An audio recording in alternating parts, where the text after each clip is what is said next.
मेरे प्यारे दर्शकों, आप विवेश त्रिवेदी की ओर से होली की अग्रिम बधाई स्वीकार कीजिए। मैं अपने दर्शकों को होली की अग्रिम बधाई दे रहा हूं। होली के मौके पर आप बचपन से ही तरह तरह के गाने सुनते आए हैं।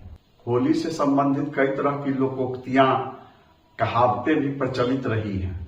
उनमें से एक कहावत है, माल महाराज का और मिर्जा खेले होली। अब आप पूछेंगे कि मैं यह कहावत किस संदर्भ में सुना रहा हूं।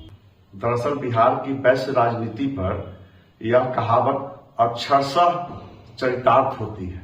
मैं आपको बता दूं कि वैश्य समाज में सर्वाधिक वोट तेली जाति के हैं, कानू हलवाई जाति के हैं, लेकिन वैश्य नेता के रूप में कलवार जाति के लोग सारी सियासी मलाई चट कर जाते हैं। वैश्य समाज में कई जातियां हैं, तेली हैं, कानू हलवाई हैं, सोनार, सूडी, रौनियार, बनिया, कलवार सहित कई उपजातियां हैं। अगर हम वैश्य समाज की आबादी की बात करें तो इसमें सर्वाधिक आबादी तेली समाज की है, कानू हलवाई समाज की है।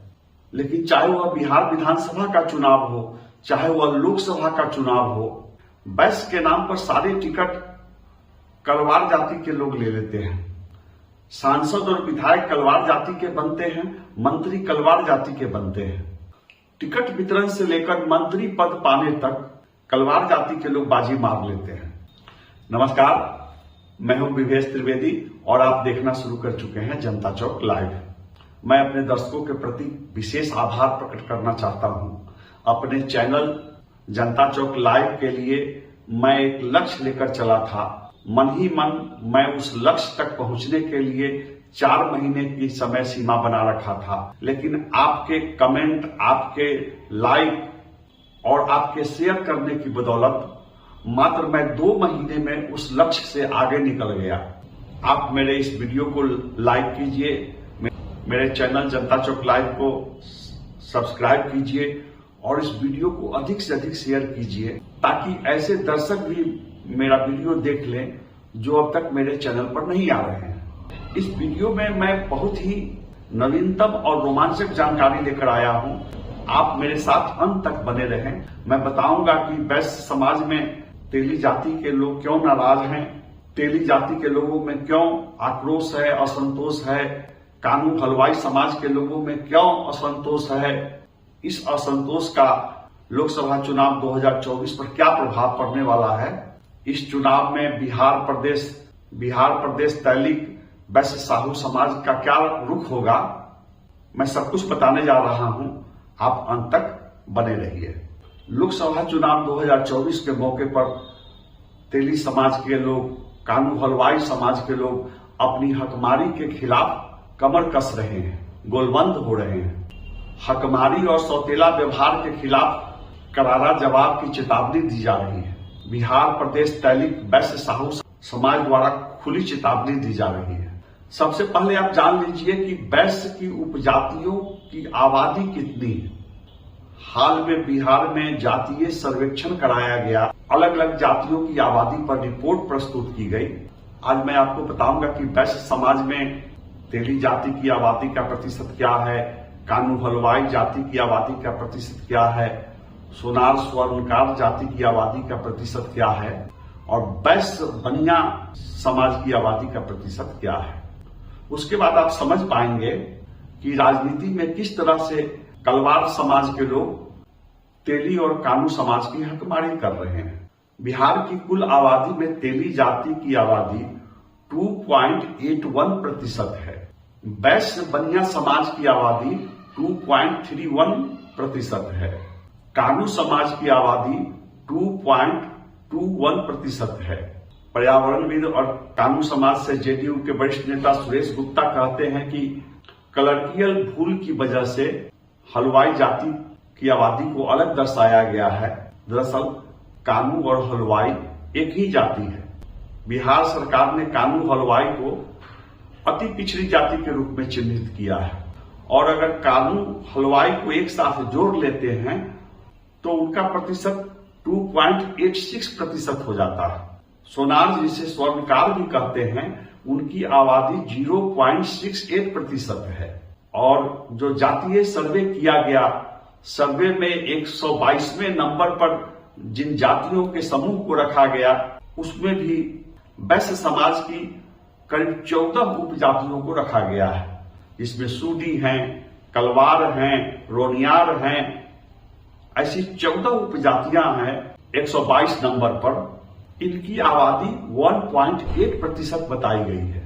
सर्वे रिपोर्ट से स्पष्ट हो गया है कि कलवार समाज की आबादी तो स्वर्णकार समाज से भी कम है। स्वर्णकार समाज की आबादी 0.68% है और कलवार समाज की आबादी सोनार स्वर्णकार से भी कम है। लेकिन अगर आप सांसदों की संख्या की बात करेंगे, विधायकों की संख्या की बात करेंगे, तो उनकी संख्या पर्याप्त है। कलवार समाज के लोग आर्थिक रूप से, सामाजिक रूप से, राजनीतिक रूप से, शैक्षणिक रूप से काफी सुदृढ़ हैं। यही वजह है कि कलवार समाज के लोग तेली समाज की राजनीतिक हकमारी कर ले रहे हैं, कानू हलवाई समाज की हकमारी कर ले रहे हैं। इस हकमारी पर आपत्ति जताते हुए बिहार प्रदेश तैलिक वैश्य साहू समाज के प्रदेश प्रभारी इंजीनियर शिवनंदन साह कहते हैं कि लड़े सिपाही और नाम हवलदार का। मैं आपको बता दूं कि इंजीनियर शिवनंदन साह प्रदेश राजद व्यावसायिक प्रकोष्ठ के उपाध्यक्ष भी हैं।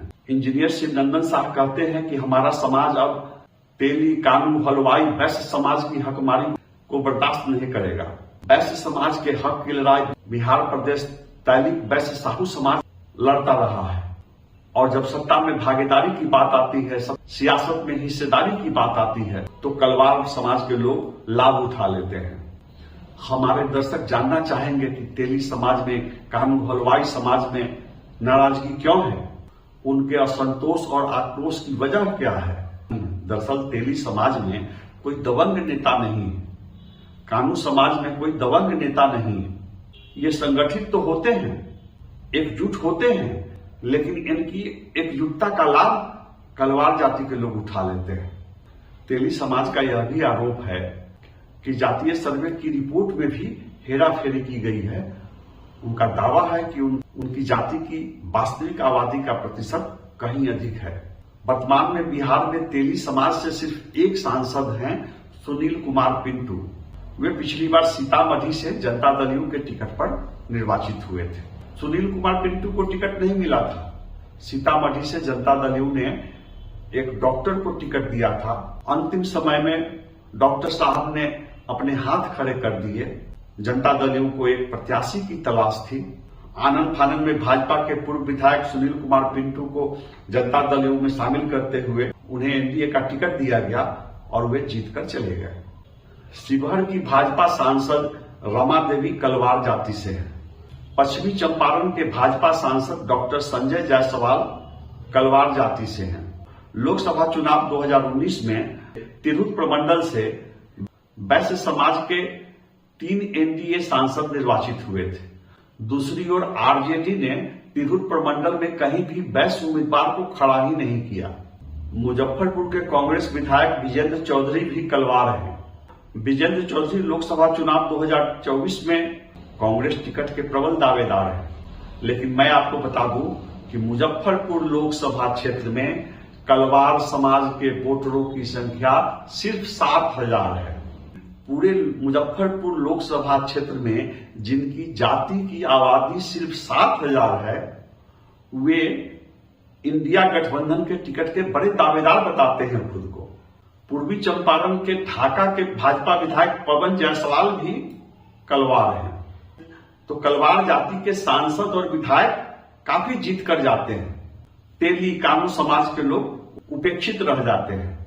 सवाल उठता है कि आरजेडी द्वारा तेली समाज के नेता को, कानू समाज के किसी नेता को प्रत्याशी क्यों नहीं बनाया जाता है। दावा यह भी किया जा रहा है कि अगर आरजेडी द्वारा मुजफ्फरपुर लोकसभा क्षेत्र में किसी तेली जाति के नेता को प्रत्याशी बनाया गया तो भाजपा की खाट खड़ी हो जाएगी। और मुजफ्फरपुर में तेली समाज का प्रत्याशी अगर राजद द्वारा खड़ा किया गया तो इसका लाभ इंडिया गठबंधन को दूसरी सीटों पर भी मिल सकता है। दर्शकों से मेरा अनुरोध है कि आप मेरे चैनल पर बने रहिए। आप इस वीडियो के अगले एपिसोड का इंतजार कीजिए। मैं बिहार की वैश्य राजनीति पर विस्तृत रिपोर्ट पेश करने जा रहा हूं। मैं तेली, कानू, हलवाई समाज की जो राजनीतिक हकमारी हो रही है उस पर विस्तृत रिपोर्ट पेश करूंगा। मैं आपको बताऊंगा कि मुजफ्फरपुर में नंद कुमार साह और नंदू बाबू के बाद कानू समाज का नेता कौन है। मैं आपको बताऊंगा कि पूरे बिहार ही नहीं पूरे देश में कानू हलवाई समाज से किसी नेता को प्रत्याशी क्यों नहीं बनाया जाता है, कानू समाज का एक भी सांसद क्यों नहीं है। अगले एपिसोड में मैं यह भी बताऊंगा कि अगर बिहार प्रदेश तैलिक साहू वैश्य समाज ने आरजेडी से हाथ मिला लिया तो इंडिया गठबंधन को क्या फायदे हो सकते हैं और एनडीए को किन चुनौतियों का सामना करना पड़ सकता है। लोकसभा चुनाव 2024 का परिणाम गड़बड़ हो सकता है। आप मेरे साथ बने रहिए। आप देखेंगे कि इंडिया गठबंधन द्वारा बड़ी आबादी वाले तेली और कानू समाज के किसी नेता को प्रत्याशी बनाया जाता है या बहुत कम आबादी वाले कलवार जाति के किसी नेता को प्रत्याशी बनाया जाता है। वैश्य राजनीति के दूसरे एपिसोड में मैं विस्तृत रिपोर्ट लेकर आ रहा हूं। मेरे वीडियो को लाइक कीजिए, इस चैनल को सब्सक्राइब कीजिए और वीडियो को अधिक से अधिक शेयर कीजिए। नमस्कार।